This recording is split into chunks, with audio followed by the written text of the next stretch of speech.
gentlelady from Texas the gentlelady from Texas had an exact quote along. No, actually, if the gentleman yield, the state of Texas just unanimously passed active shooter alert and signed by Governor Abbott. Reclaiming my time.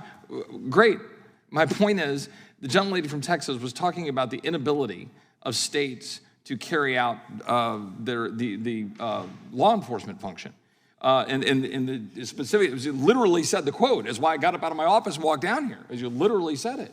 And my point is here we're talking about, federal spending, and the gentleman just said, well, Texas just passed this. Well, good for Texas, right? But we just act like there's this unlimited slush fund in this town to say we're going to go, there he goes again talking about spending. We're talking about, so $2 million, $50 million, $5 billion. Does it matter? Right, when we're $30.5 trillion in debt? My colleagues on the other side of the gentleman, are you advocating defunding the police? That's who this is for. What I'm advocating for is allowing the police powers of the states to be able to do the job of the states, which is to police the states. Like, that's the whole point.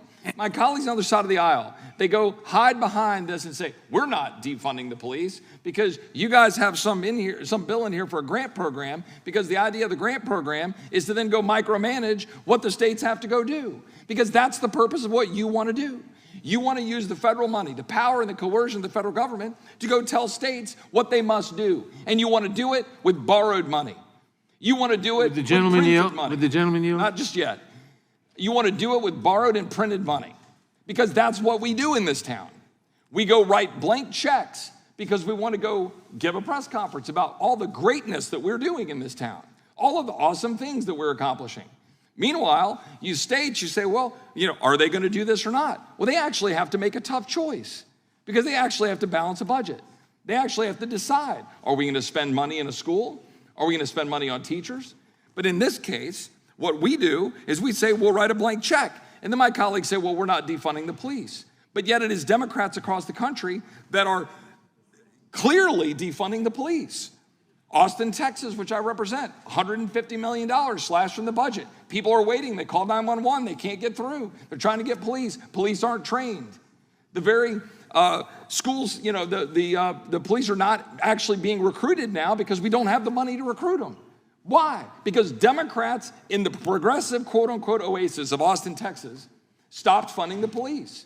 I could go list by list here of Minneapolis cutting their budget, New York City cutting their budget, Cook County, Illinois, Portland, Oregon, Austin, Texas, Baltimore, Maryland, Los Angeles, California, Milwaukee, Philadelphia, all slashed their budget, cut police budgets.